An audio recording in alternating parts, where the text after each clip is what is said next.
everybody. So, Zach, you are taking the affirmative, so you'll do your opening first. Let me know when you're ready, and I'll start your 8-minute timer, and we'll get going here. Okay. So, as an introduction, I'm ready. So, you've got 8 minutes. 8 minutes, got it. So, as an introduction, I'm a nuclear chemist. So, I use science in my day-to-day activities at work. But my belief is that science can explain the mechanics of the universe, but it cannot account for a universe with order, meaning, and morality. Science can explain how things came to be, but science cannot answer fundamental questions of meaning. God necessarily exists in a universe with purpose, morality, and order, and science cannot provide a better explanatory alternative to God. So, some definitions here. Science, the empirical investigation of natural phenomenon through testing and acceptance of hypotheses. I'm going to define God here as that which has all positive properties in the greatest degree. So that's going to be like moral, objective truth. Explanatory alternative, a worldview that offers a coherent and comprehensive answer to why things exist.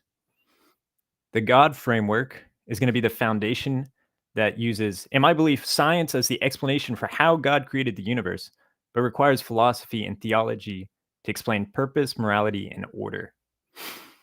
The science framework, on the other hand, uses science as the explanation as to how things occur, but it misses out on the explanations for purpose, morality, and order. And then, yeah, that's my introduction. I can get into my arguments once we get there. Perfect. G, you ready?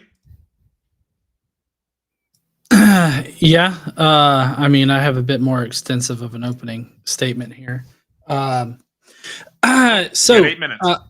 Yep. So what I'm starting off with here is that science definitely does provide better explanatory alternatives to God. Of course, my opening is not going to directly refute the three categories that my opponent seems to be fixated on, as far as what he's saying science can't provide better explanatory alternatives to. The way that the debate is titled kind of leaves them open there. So my opening is starting off with: an explanation is superior when it A, produces testable predictions, B, demonstrates consilience across independent lines of evidence, and maintains a track record of successful application. Scientific explanations consistently exhibit these characteristics: testability, consilience, and demonstrable success, while supernatural or theistic explanations do not. Therefore, science provides better explanatory alternatives to God. To support my position here, just starting off with some basic stuff like the historical record revealing an unmistakable pattern. Natural explanations have consistently replaced supernatural ones, but the reverse has never occurred. This asymmetry is not coincidental. It reflects a fundamental difference in explanatory power. Consider the trajectory of human understanding. Disease was once attributed to demonic possession, divine punishment, and this bad air. The germ theory of disease established through the work of Louis Pasteur and Robert Koch in the 19th century replaced these supernatural explanations with natural mechanisms involving microorganisms. This shift doesn't just offer a compelling narrative, it produced antibiotics, vaccines, and aseptic surgical techniques that have saved millions of lives. Similarly, lightning and thunder were universally attributed to gods across cultures. Zeus hurling thunderbolts, Thor wielding his hammer, and Indra commanding storms. I will note that Yahweh is also a storm god, an ancient storm god. The scientific understanding of lightning as an electrical discharge caused by charge separation in thunderclouds replaced these explanations. This natural explanation generated lightning rods, weather prediction systems, and our entire electrical infrastructure. Practical applications that supernatural explanations have never produced. Now, Theistic explanations suffer from a fatal structural flaw, and they rely on gaps in our current scientific knowledge rather than positive evidence. These God of the gaps approach has been repeatedly undermined as scientific knowledge advances. Isaac Newton believed that God periodically intervened to stabilize planetary orbits because his calculations suggested the solar system would become chaotic over time. Pierre-Simon de Laplace later demonstrated that no such intervention was necessary. Natural gravitational dynamics account for the stability that Newton attributed to divine action. When Napoleon asked Laplace why God didn't appear in his model, Laplace famously replied, "I had no need for that hypothesis." The problem is systematic.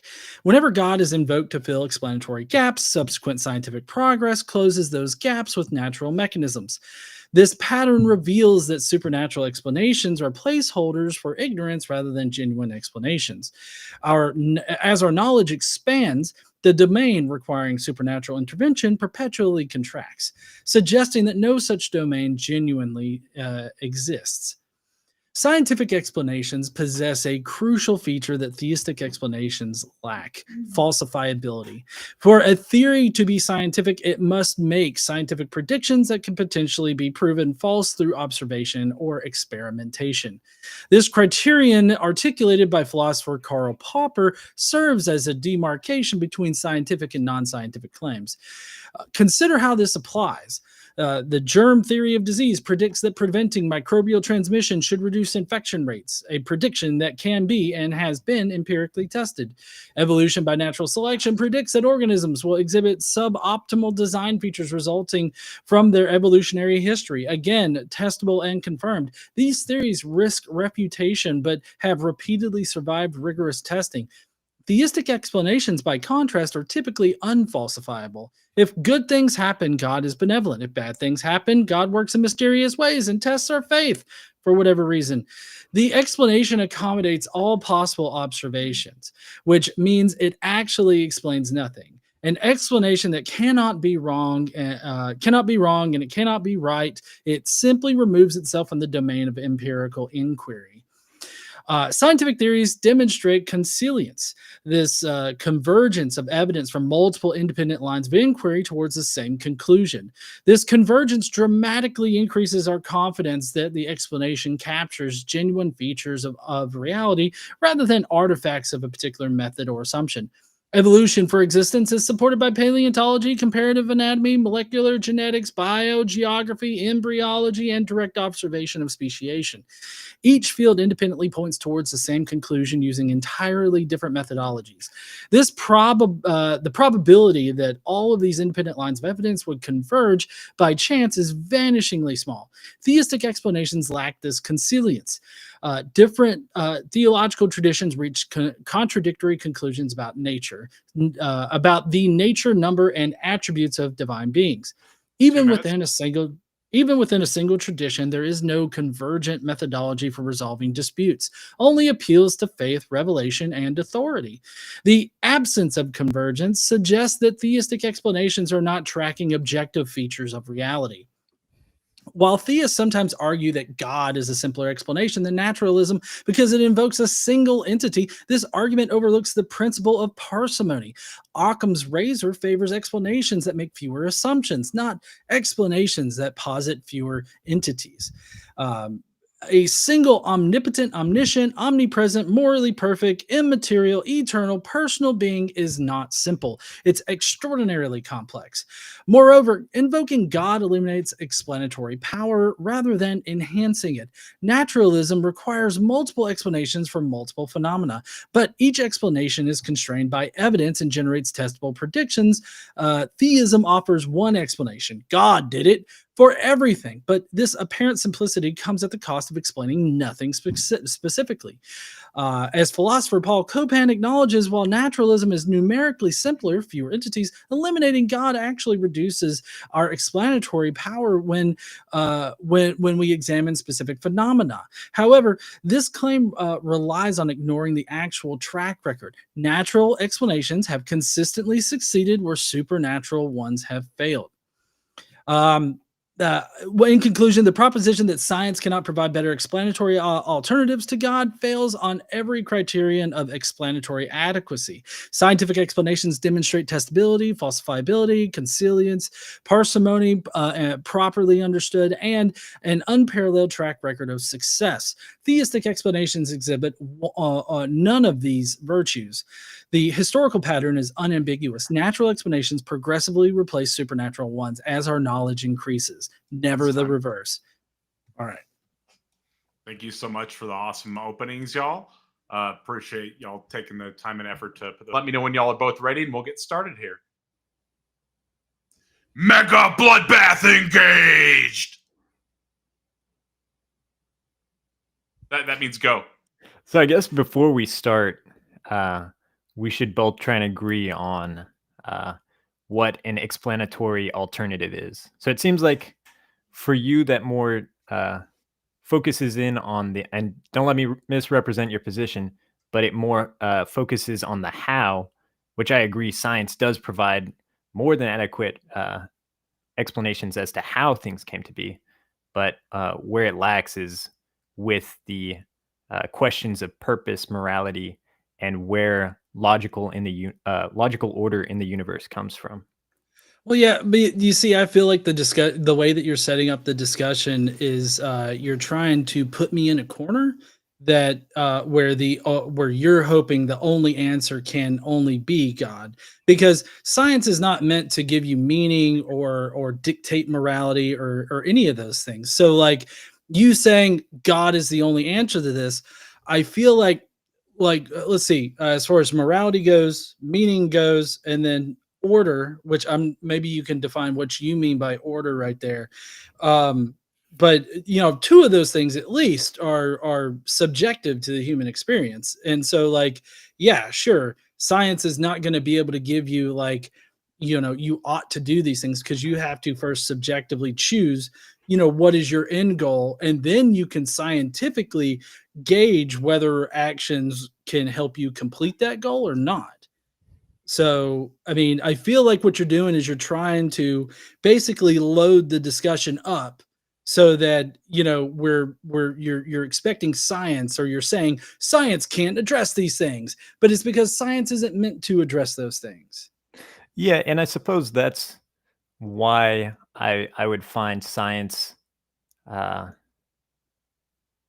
maybe the debate topic is not full enough, but that's my whole reason as to saying that science cannot provide a better framework because it does not include matters of meaning, morality, and order. And I can define what I mean by order. So the scientific method itself depends on the assumption that reality is rational, right?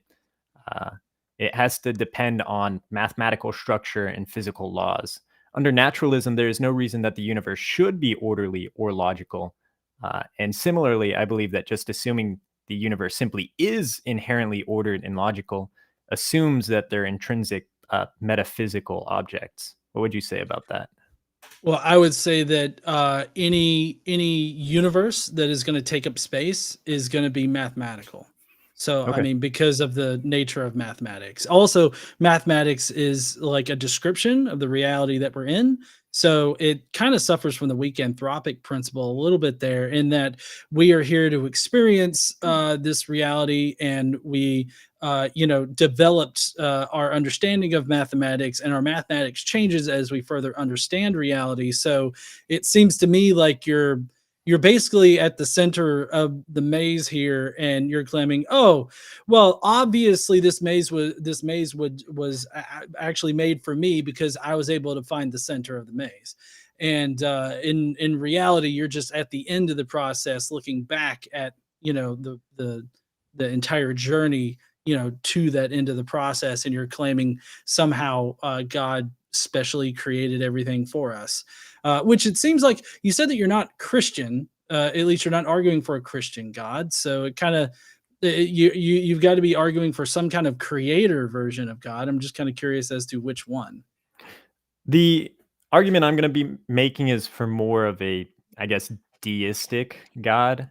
I am personally Christian, but I don't think right now those beliefs are a little bit rocky after watching like some of Jaren's live streams and some other things online. Christ before Jesus. So that I think there's less to that I'm sure about there, but I feel like the argument for the divine is still pretty solid. Well, what it comes across to me as is that the only recourse you have for morality. Let's take them one subject at a time. The only recourse you have for morality is divine command theory. And so, I mean, you need some kind of manual for the commands to come in, right? So how do you employ divine command theory under your paradigm without the Bible? So I reject divine command theory. I would say that humans innately have the ability to know God and be drawn to him. And that's sort of objective truth, objective morals, right?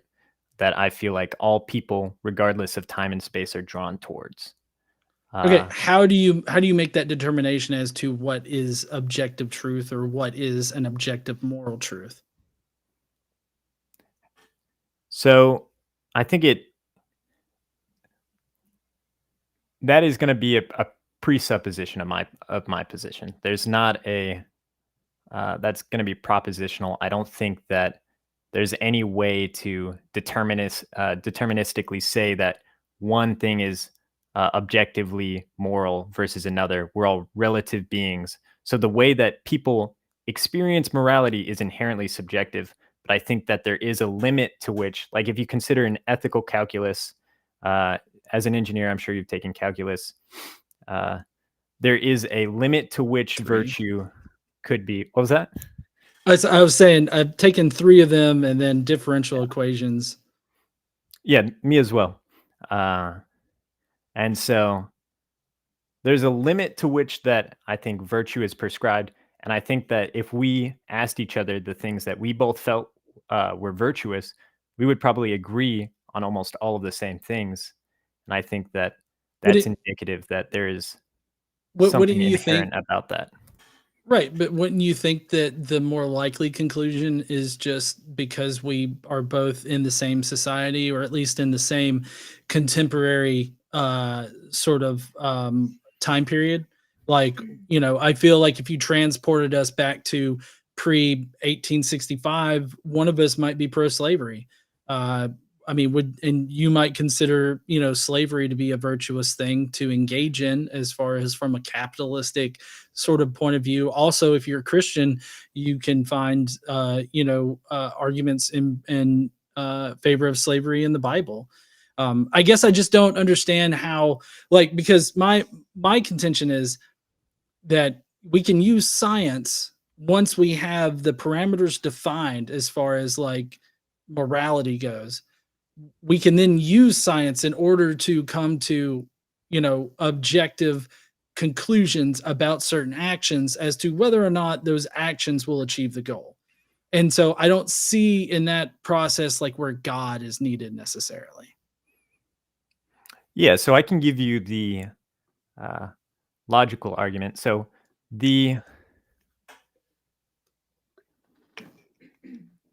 my belief in objective morality dictates that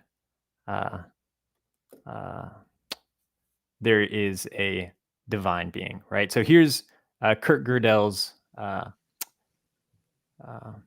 ontological argument, right? It goes like this: positive properties, or essentially morally good, morally objective values, are excluded under negation. So basically, if some property is positive, then its opposite is negative, right? Positivity is closed under implication. So that means that if a positive property, if something that is morally good implies another moral good, then those implies something else, and that other thing is inherently moral. Now, God being defined as that which necessarily has all objectively good properties, being godlike would be also a moral good or a positive property. Positive properties are possibly instantiated.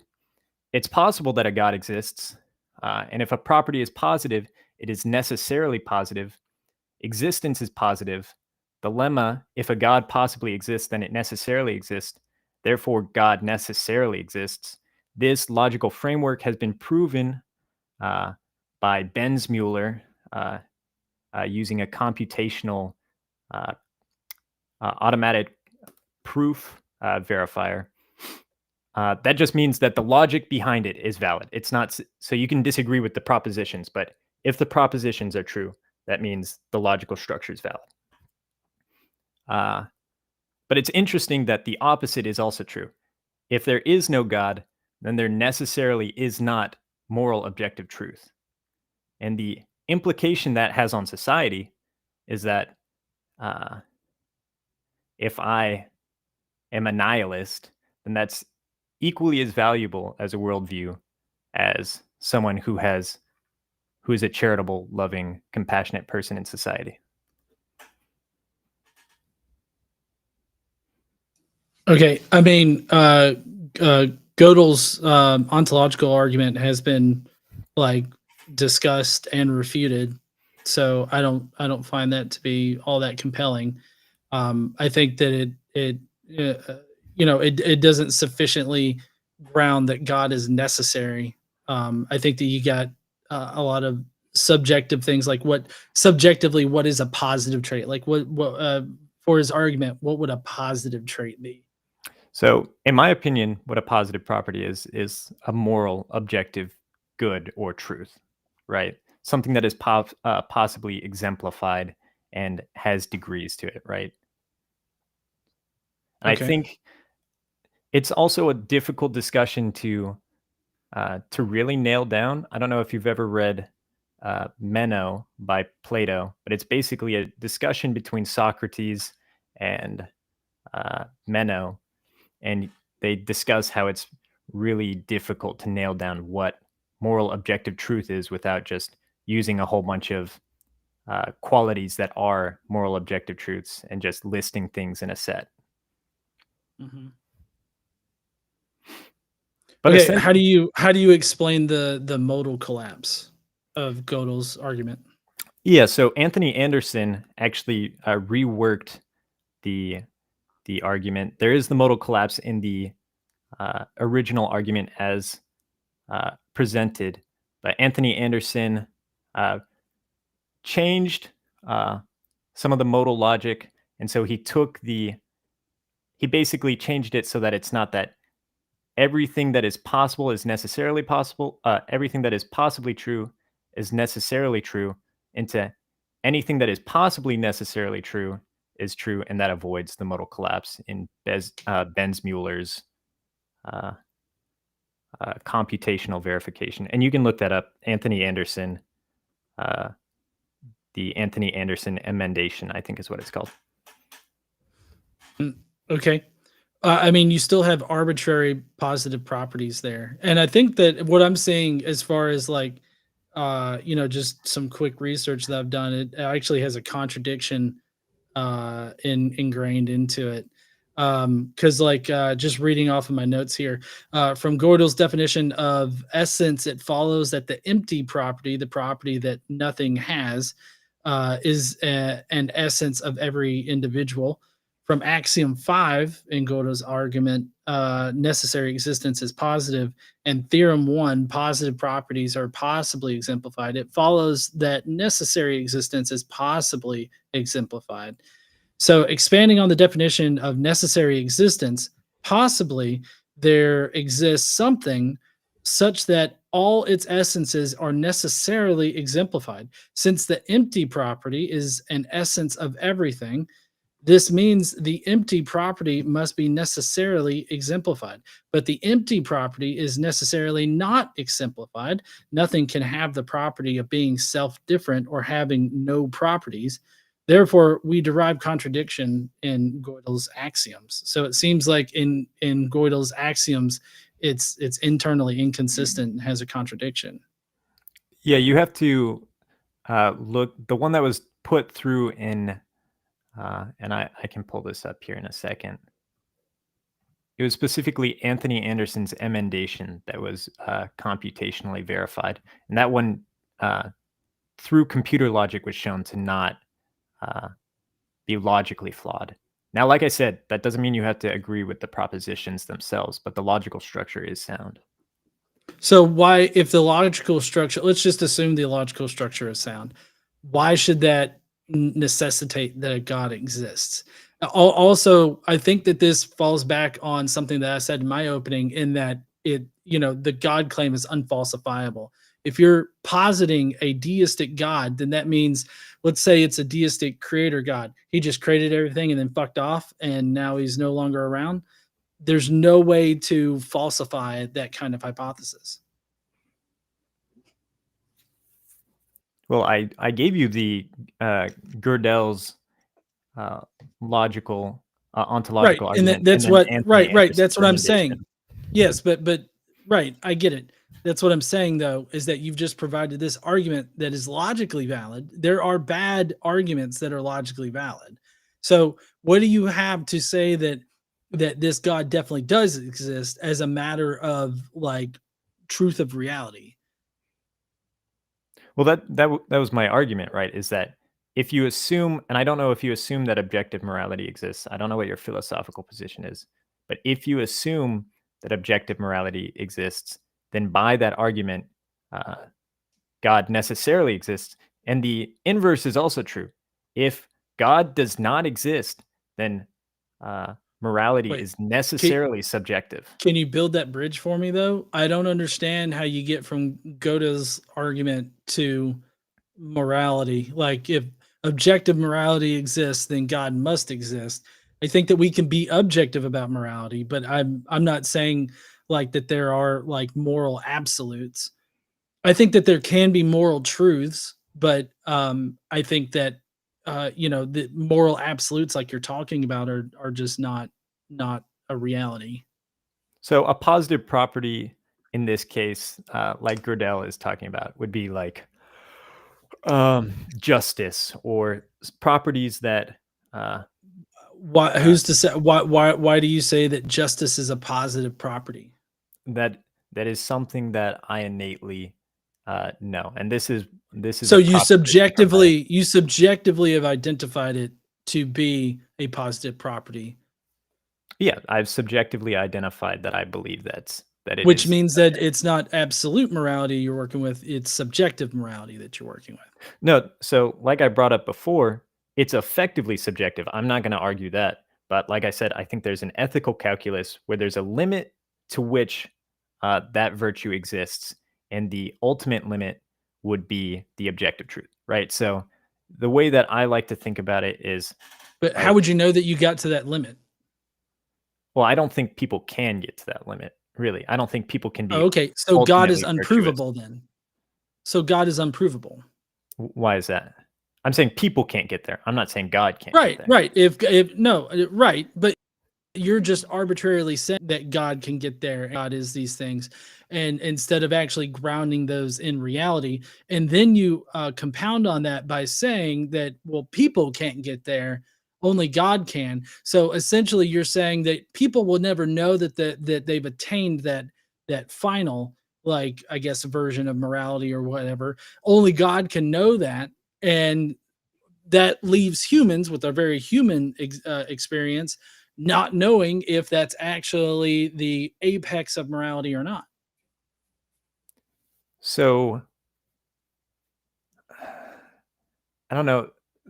The argument it seems like you're making to me is that humans have to be able to know everything in order to know God.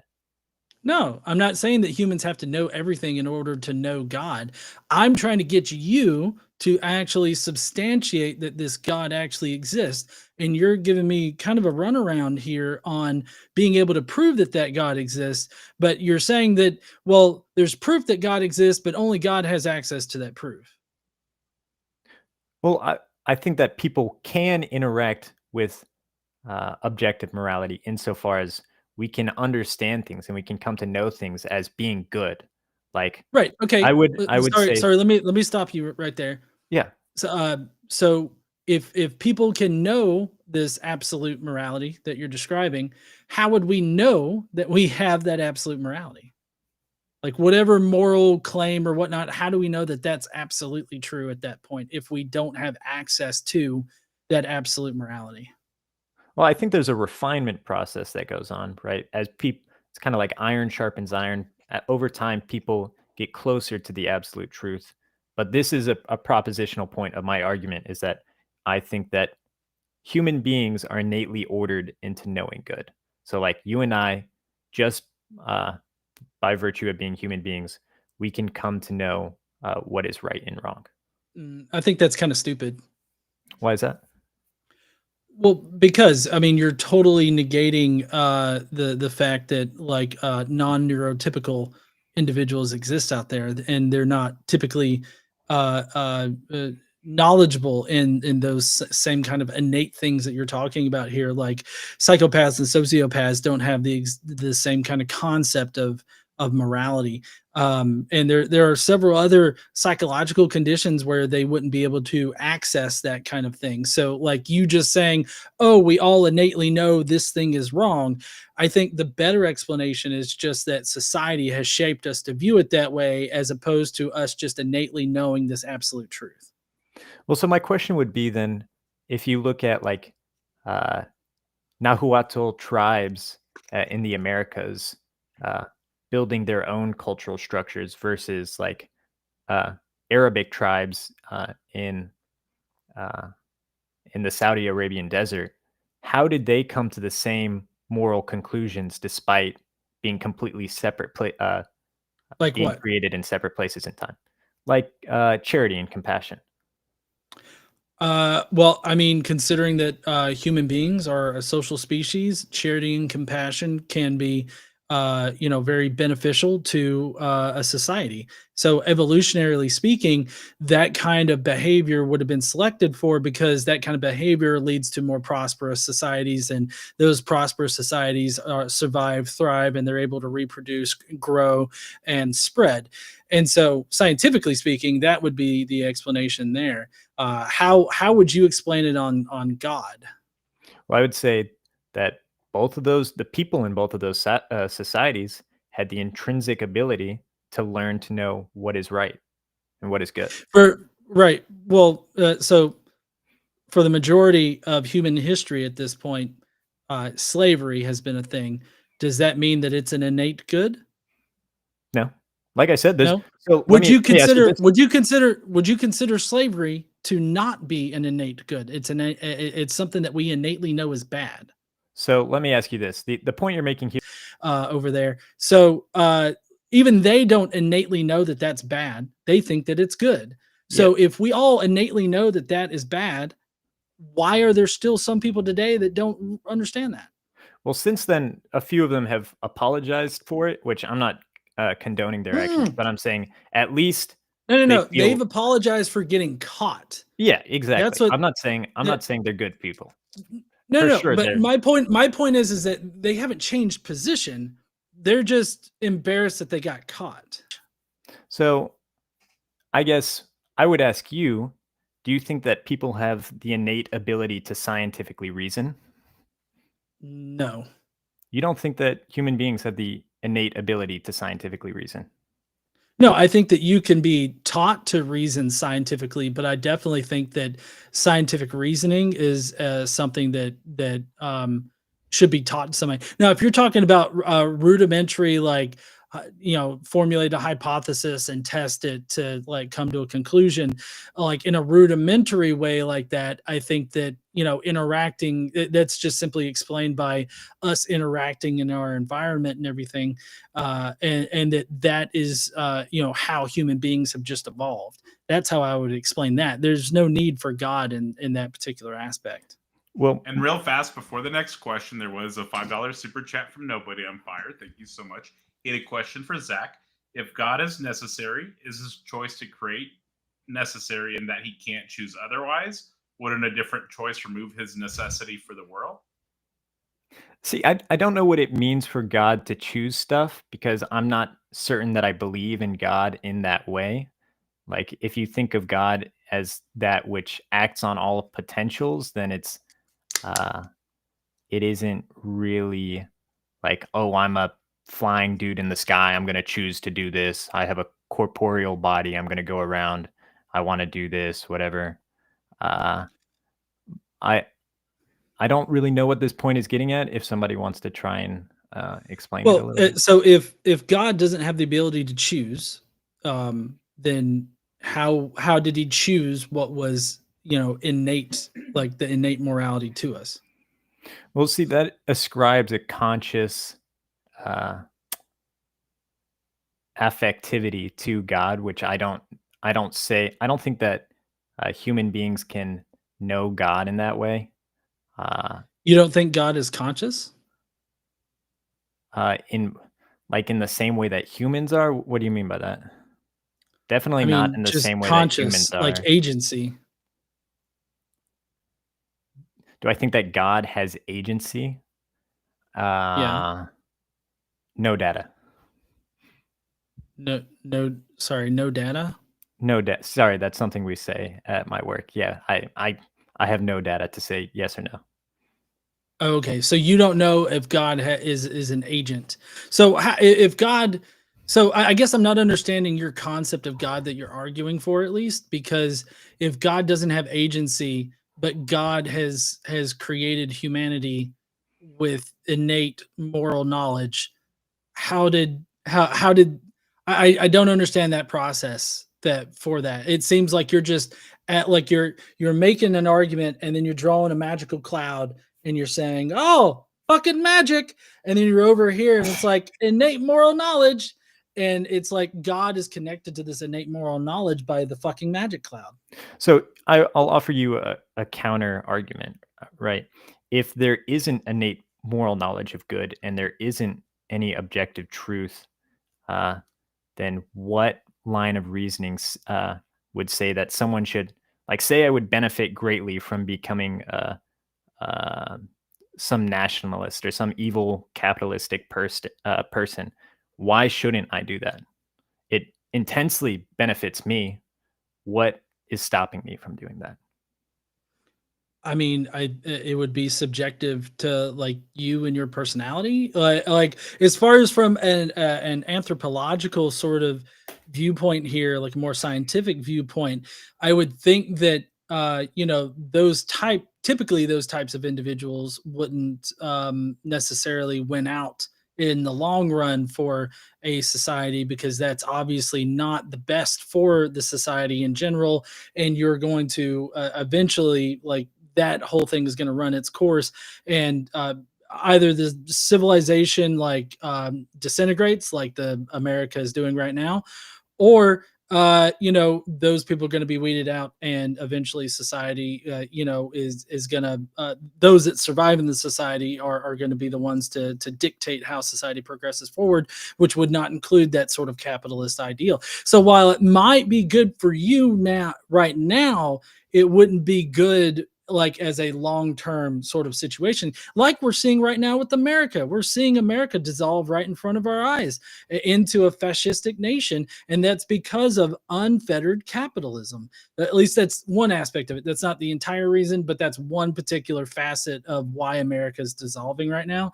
And so, like, that would be an example of how, of the one of two conclusions that it could run into: the society just crumbles. Right. And so, like, the fact that the society crumbles means that that society is not going to continue on, but a better society could form out of it and survive and thrive with no unfettered capitalism. So I don't know. Did that answer your question? Well, that's part of the reason why I think that science cannot provide a better explanatory alternative, right? Because under this framework, you would say that someone who, like, say I could steal billions of dollars and get away with it, then that where does God say that stealing's bad?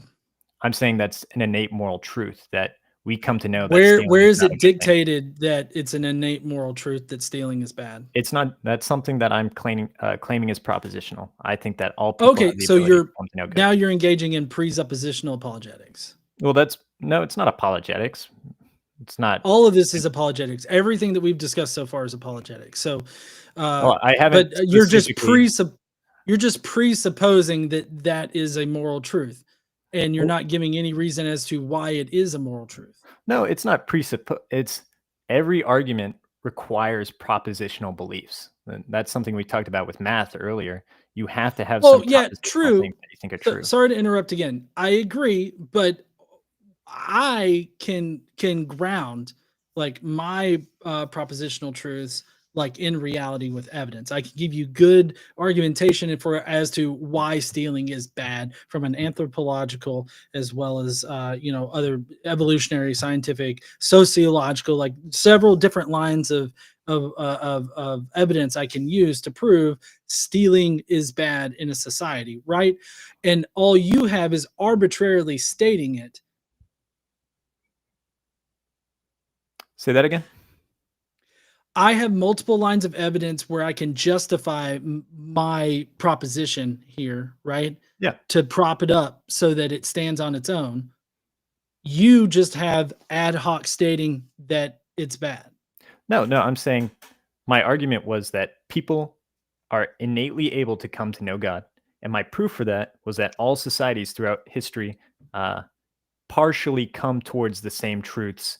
And that's because they can innately know God. And yes, there was slavery, there were evils that were done. But just like any other science, any other discipline, there's a refinement process that comes over time. How do you distinguish that from just the natural way that people learn and progress forward in a society to produce the best society that will survive and thrive? How do you separate?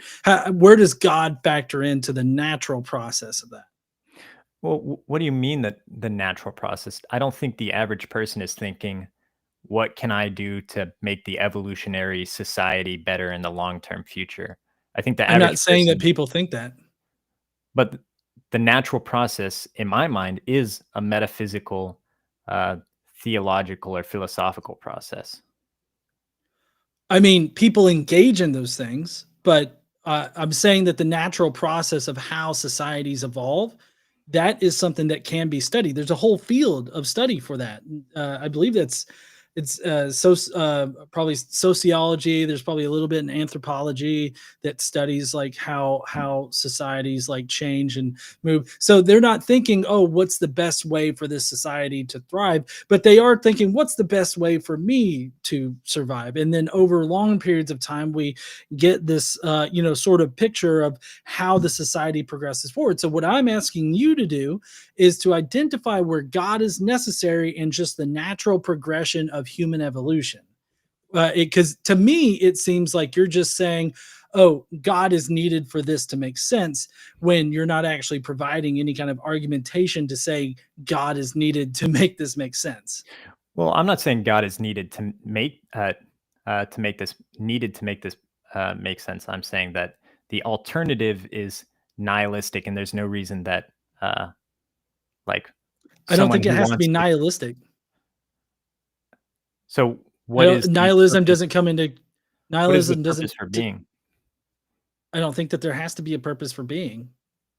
So you would Like, we're talking about two different things. Like, when I would talk about like purpose and being for me, like that's going to be subjective to me and what I think and everything like that. What you're talking about is the absolute. Like, I feel like that's what a lot of people leave off whenever they talk about this is typically when people are arguing for God, you're talking about the absolute part of it, right? Like, what's the absolute meaning to life, or what's the absolute purpose for life and all this other stuff. And I mean, if you had to attach it to anything, it would be to survive and to continue living on. So like that would be the only purpose to life, and that is devoid of any kind of aspect of God. So I think I lost a little bit of where we were going here, but I want to get back to what you said about the study of sociology, right? So Okay. I agree that sociology is now used and can be used to look back and kind of study the formation of society or create better solutions for society as a whole. But for the 8 to 10,000 years prior to the development of sociology, what was used to develop ethical frameworks? what was used by humans to develop ethical frameworks. I mean, I think, people engaged in philosophy. I think that, how societies developed are just essentially engaging either consciously or unconsciously in developing different philosophies and adhering to different philosophies. So, I mean, I just think that that's as far as like from an evolutionary standpoint, that's just what it means to be a social species, is to engage in that. You don't think that the theological works of uh, the major religions throughout the world had any play into that? Had any effect on I think that they are I think that they are products of humans that were engaging in those kind of activities as part of being a social species that produce those things. So like the religions would be the effect and humans would be the cause. So where is God in that equation? where? See, that's where I disagree with you. I think that all religions throughout the world have this innate property where they are coming towards some objective truth that is outside of themselves, and that's why different societies throughout time have come to largely the same conclusions.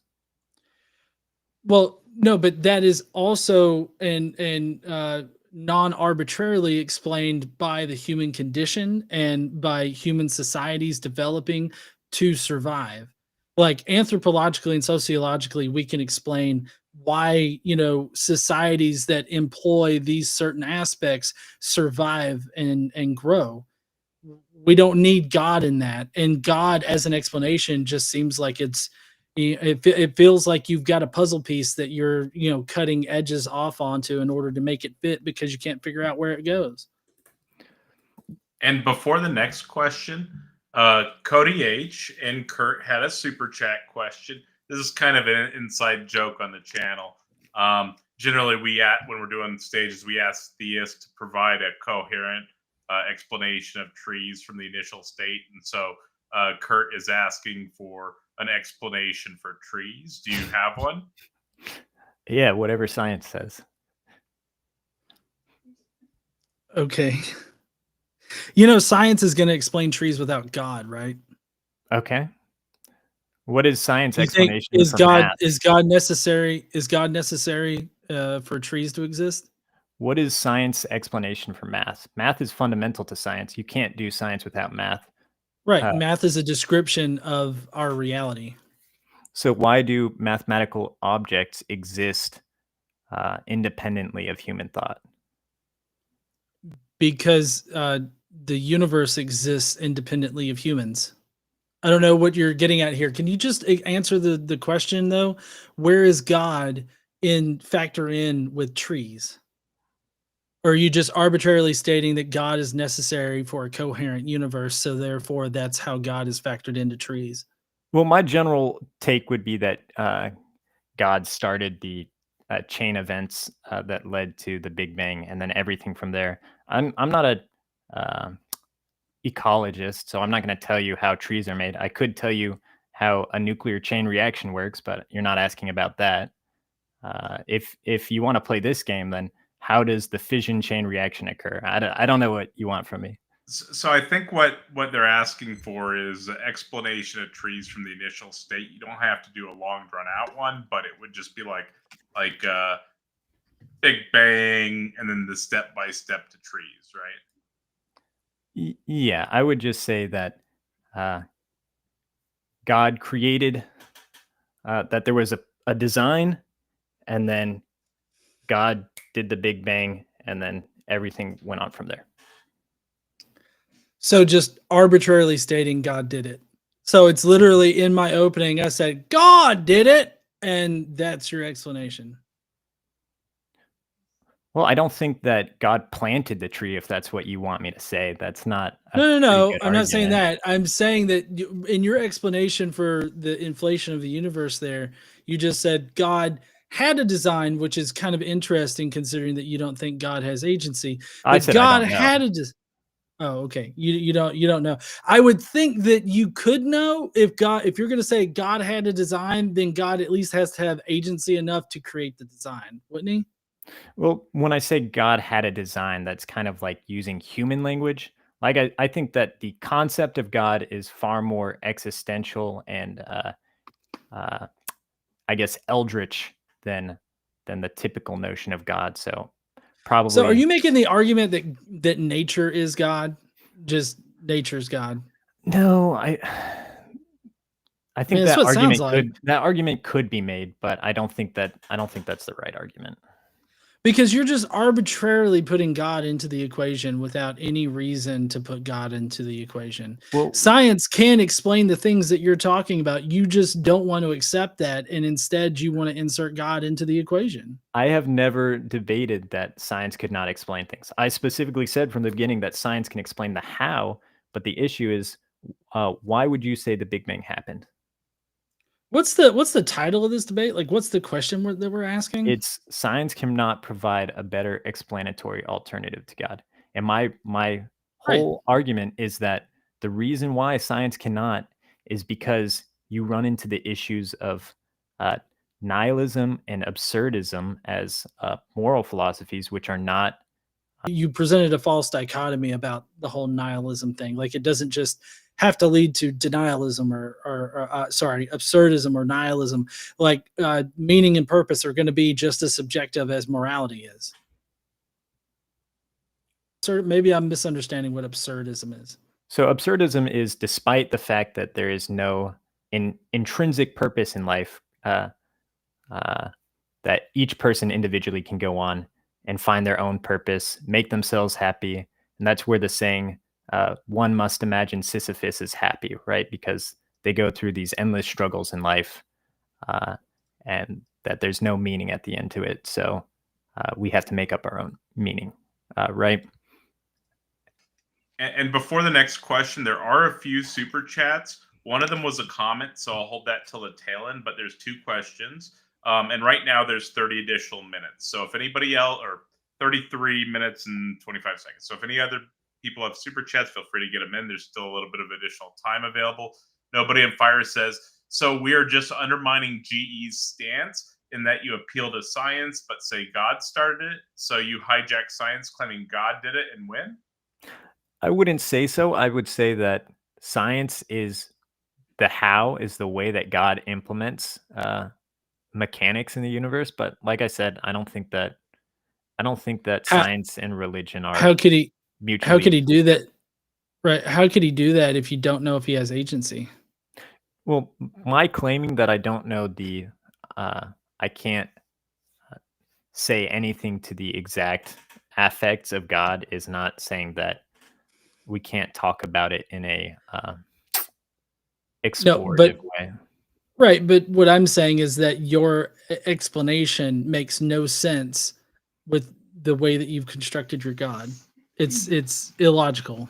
Well, let's say there was an infinite body. Like we can't even fully determine what the shape of space-time is, whether it's flat or there's some curvature, because it's so big. So if you have an infinite concept, you're not going to be able to know everything about it.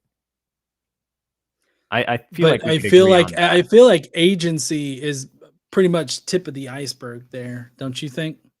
Well, like we would both agree that you can't prove that. I don't know how you're supposed to prove that a metaphysical being has a conscious activity. Like that seems. If God created physics and like reality and all of that, then he has to have some kind of agency in order to affect that change. Like, Well, this is a pretty simple logical argument here. How? Because that's not claiming how he acted on that potential. I'm not saying how it came to be.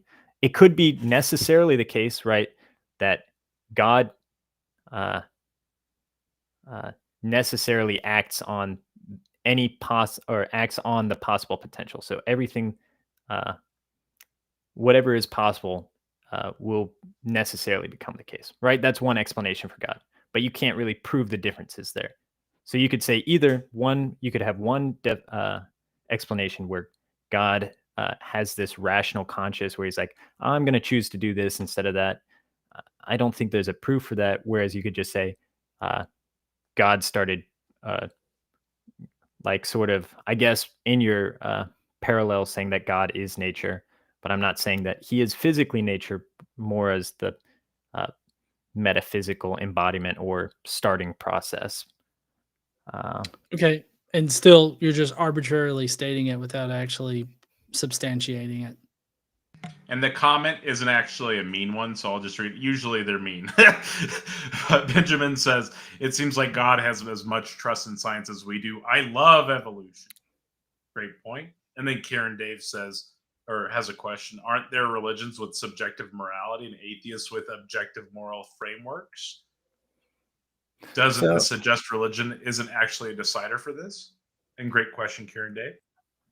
So any religions with a subjective morality framework, I would say are not like very good religions, right? If you have a religion, if you have a religion and you believe that God made morals, then you should necessarily believe that those morals are objective.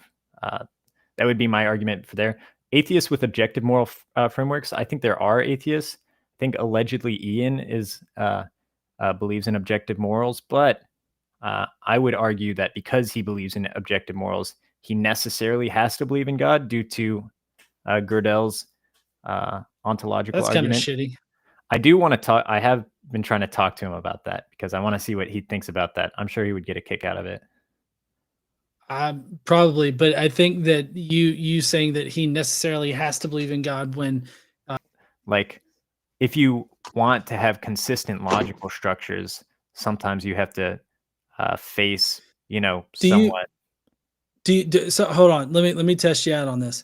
Yeah. Do you believe in bodily autonomy? I would say so. Yeah.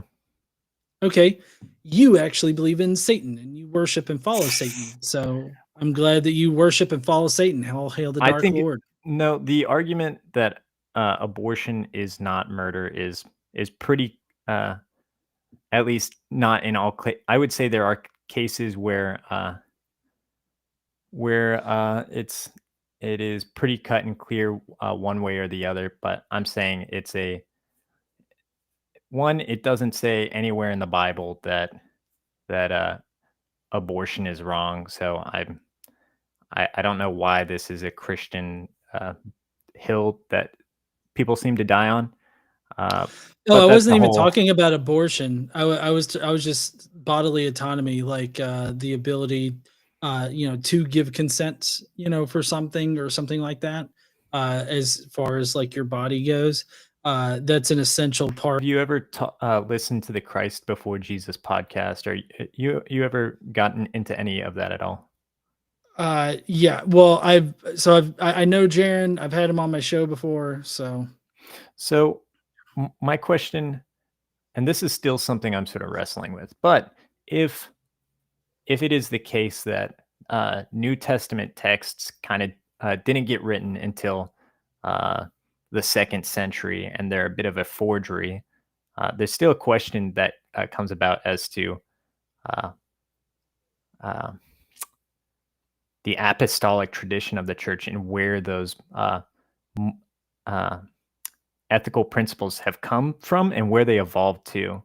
And if you look that, yes, there were evils that had happened in the past, but you can also see that the ultimate production of those moral frameworks were people like Frederick Douglass, who was fought for the abolition of slavery, Dr. Martin Luther King, right, one of the most prolific civil rights activists, Malcolm X, a Muslim civil rights activist that comes from a religious moral framework. You can see there's some sort of refinement process where these ethical religious structures are having a great positive effect on society. And so that's part of the reason why I argue that science alone cannot save society, as it were. And evil. But if we transport ourselves back 300 years, right, we're going to have a completely different set of innate moral knowledge. So how can you actually say that there is innate moral knowledge when this supposed innate moral knowledge continuously changes? If we transport back 300 years, our scientific knowledge is also going to say that we should drink mercury so that we could cure our ailments. That obviously changed and it got better. I'm saying that ethical thought is the same way. As society progresses, there's a refinement process. Right. But you're not actually giving me any reason why we should insert God into this. You're just arbitrarily saying that God is necessary for this, despite the fact that we have evolutionary and sociologically and anthropological explanations for it. And this is part of my opening statement, that consilience thing that I was talking about, where multiple lines of evidence point to a single explanation for, like in this case, moral frameworks. Whereas I feel like you just arbitrarily posit God is the standard, and then we're just slowly catching up to God's standard without the ability to know that we've actually attained God's standard. So you say arbitrarily, but I brought up earlier that as a postulate, if objective moral truth exists, then I think the existence of God is necessitated. I brought up the computationally verified argument for that. Okay. And then as society progresses, there's a refinement process that occurs. So, and I think that's the same thing with I any get that you discipline. brought up Gödel's. I get that you brought up Gödel's argument, right? Gödel. I already Gödel, whatever. Gödel's argument. I get that you brought that up, and I get that you have some way of making it logically sound and valid, right? Perfectly fine. I really don't care, because that's not actually proving that God is necessary. You just have a logical argument that you have assumptions in there that are not fully fleshed out, that are rather arbitrary, like these positive the positive aspects, positive properties or whatnot of God or whatever. So those are rather arbitrary and not really all that defined. But let's just say it's valid and logical and all this other stuff. You're just arbitrarily inserting God into the equation without actually substantiating it. And you just keep redoing that. Like you just keep repeating yourself. It's not arbitrary. It's modal logic, S5. You said you took a discrete mathematics course. If the propositions are true, which, like I said, I think that the positive properties are referring to objective moral values. If those are true, if those exist, then necessarily, due to logical analysis, the same logical analysis that's used to prove scientific theorems, that it is necessarily true that God exists. And I'm saying that your premises are arbitrary and are not supported by evidence. Okay. You're just arbitrarily stating that the positive that the positive element is this absolute morality. But you also claimed that people can't actually attain absolute this knowledge of this absolute morality. So like it still suffers from the same thing. We will never know what what is the actual real innate knowledge that we're supposed to have. If 200 years ago, we have this one set of innate knowledge, and then we progress naturally through evolution and through the natural evolution of societies and everything like that. We've evolved a different set of innate morality, and we're supposedly getting one step closer to God's perfect morality, and we continuously get closer to God's perfect morality. But how, I guess my question is, how do you know that we've gotten to God's perfect morality? Well, there would be some sort of asymptotic limit, and you would see it in society. But it's the same case with biology, chemistry, physics. Every discipline over time, there's a refinement period, and it gets closer to what is objectively true. Right? I'll give you an example. Can we change our current understanding of biology? Yeah. Okay. If our current understanding of biology can change, then how can you say that we have absolute knowledge of biology? Like any particular scientific theory out there has the possibility of changing. Yeah. It has the possibility of being refuted. Of course. So we don't have absolute knowledge. I was saying you get closer to an asymptotic limit, like in Okay, calculus. you may get closer to some kind of limit, but how do you know that you've actually gotten to the limit? Well, you would see a decrease in it's sort of what we're seeing in physics right now, right? There's not as many groundbreaking discoveries coming, so we have gotten closer to discovering most of the physical phenomenon that are basic physical phenomenon. Like quantum physics is for the large part solved by Maxwell, Planck, How do you Heisenberg. yeah, but how do you know what is the sum total of all physics? Like I said, you know what asymptotes are, right? Yes, I know what asymptotes are, but what I'm asking, hold on. What I'm asking you is that you think that we've gotten to the upper limits of our knowledge of physics. How do you know what the sum total of all physics knowledge is? Right, you couldn't quantifiably say this is all of them, but you would see a decline in physics knowledge over time, and then you would see, okay, we've gotten close to that, we're not making a lot of progress, so we are approaching that limit.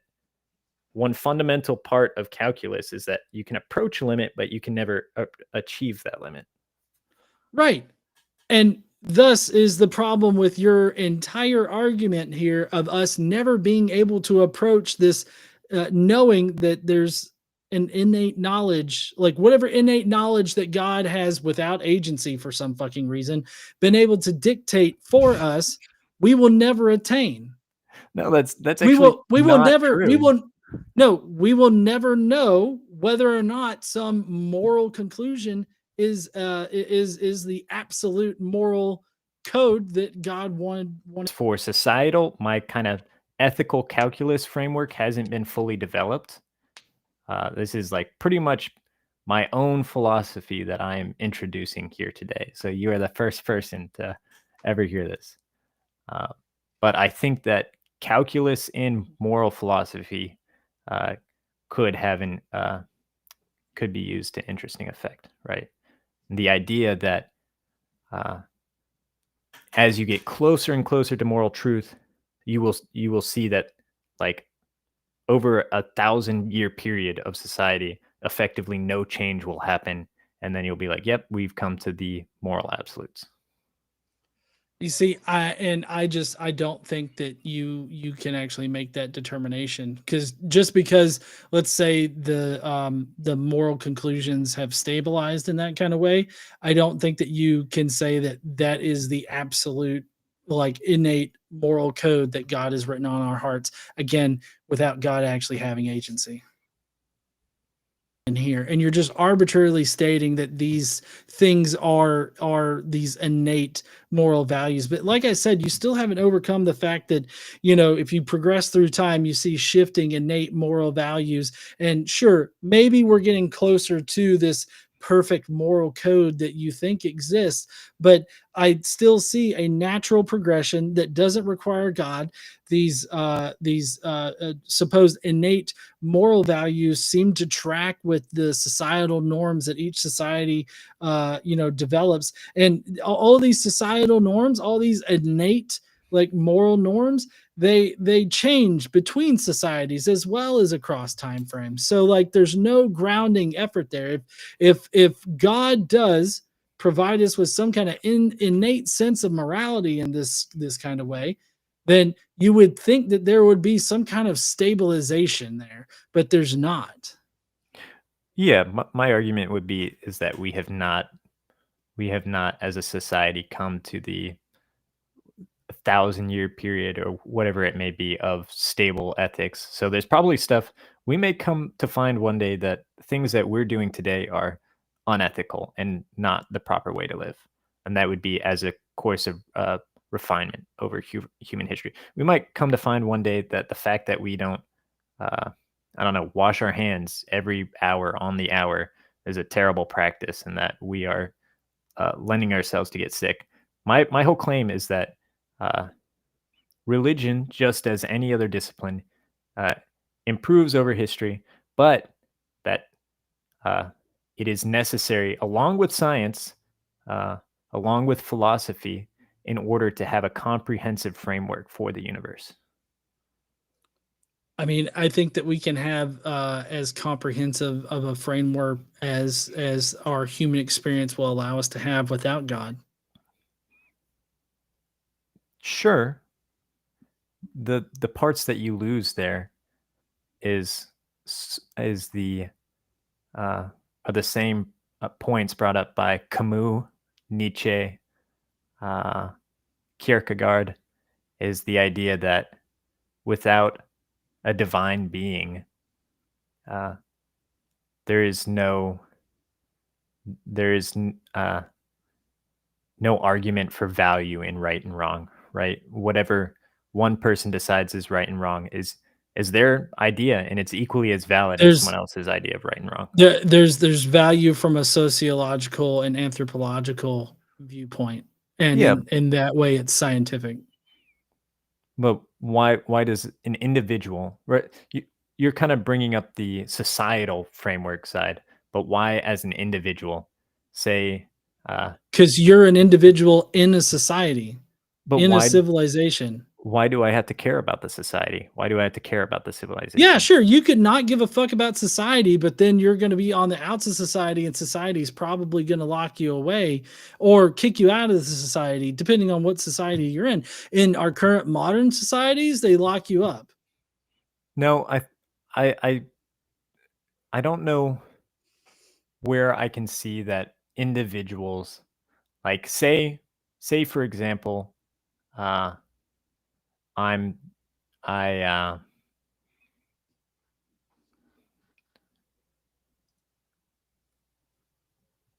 to do whatever it takes to make myself a billionaire. So I screw over a bunch of people, screw over a bunch of corporations. There is nothing that is telling me that that is inherently wrong conduct. Whereas in an objectively moral framework, if you're screwing over people, making their lives worse in order to increase your own benefit yourself, that would be something that we would say is objectively immoral and something that you shouldn't do. Whereas science would say, yeah, you shouldn't do that because that's going to cause problems for society. But me as an individual, I don't give a fuck about society. So I would just go ahead and do it. Right. And then you would effectively if that persisted in society, instead of that fizzling out with like maybe you, then that society would crumble, or you would fizzle out. Like after you die, everything that you work for and everything like that just dissolves and everything. But you've also left that society in a worse state. So like, sure, you could not give a fuck about about that society, but also I feel like this is suffering from what a lot of creationists suffer from. And they seem to think that evolution takes place over a single organism's life. And there is something to be said about like epigenetics and everything like that. But for the most part, we're looking at large time spans over multiple different generations.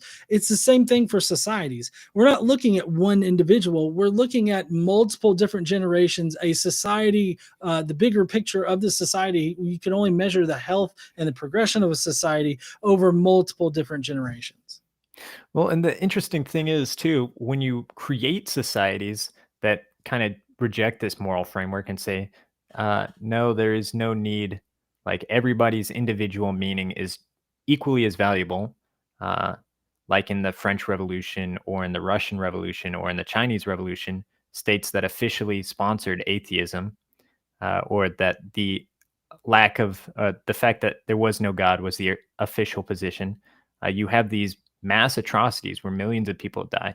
So just as the same as Christianity and other religions creating atrocities, atheistic societies or societies that officially believe there is no God also have atrocities. So I don't know. Well, so those societies that you're talking about are state atheism, and that would be different than the contemporary atheist sort of demographic, at least in the human population. So you can't compare state atheism to like the demographic of atheists, for one. So that would be like a false analogy.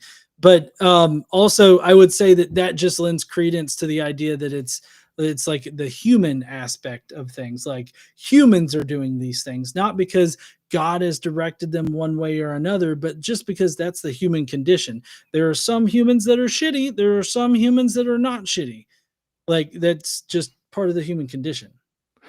Weren't you making the same argument about Christians who there were state Christians who went on did these atrocities, but for the large part, the demographics of Christians, I've known a lot of great Christians. There's been a lot of great Christians who have done remarkable things for human history. I would say that the in both cases, it's an example of individuals doing bad things. And yes, there's divine command. There's divine command theory, like you said, that has commanded wrong things. But I would say that's a case of the fallibility of humans and evil from human from influence, not from the objective ethical theories themselves. 30 seconds.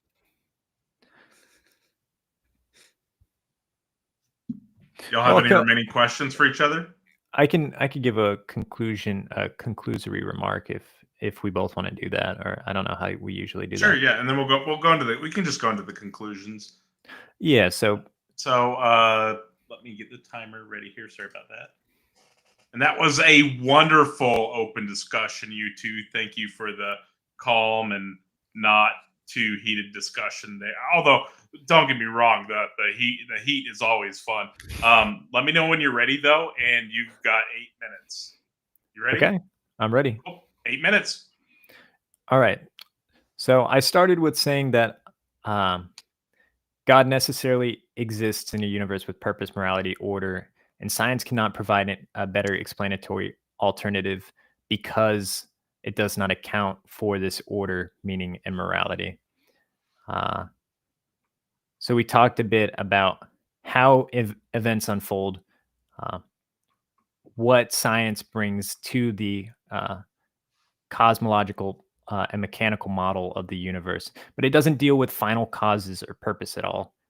It can describe what the universe does and how it came to be, but it doesn't get into the teleological argument as to what is going on.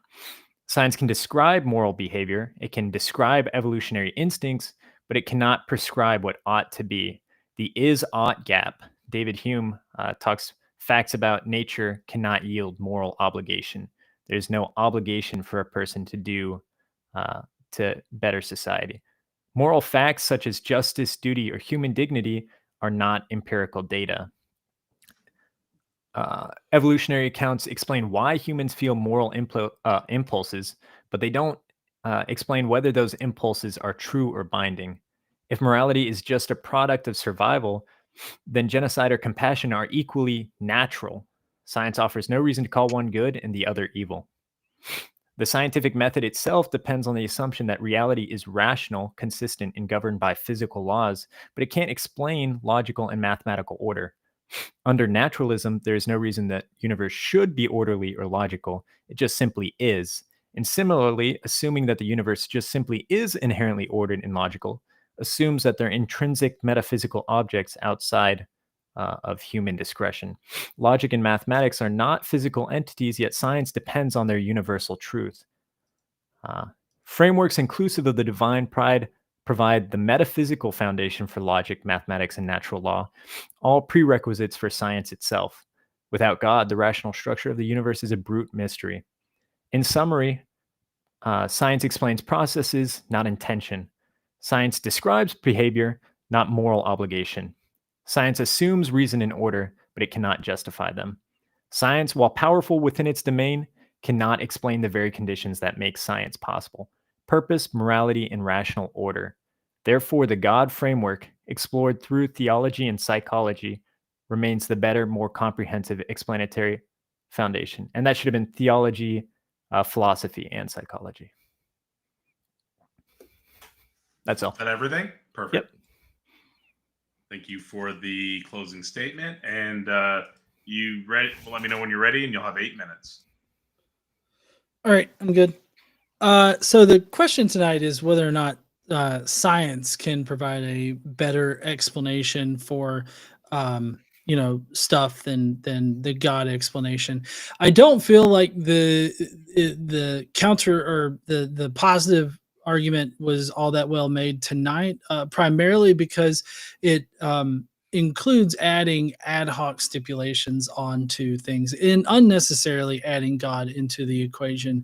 And if we remember what Occam's razor says, that among competing hypotheses, those with the least amount of assumptions, or the simpler ones, which would be the hypotheses with the least ad hoc statements or conclusions in them, um, the one with the least is going to most likely be correct. And science is built upon a evidential basis for knowledge and for how we know things in reality. And while science can only be applied to certain aspects of our reality, and then of course there's different other things that we can use to explain, like morality and purpose and meaning and everything, I still think that we can use science in order to come to the best logical conclusion for those particular aspects.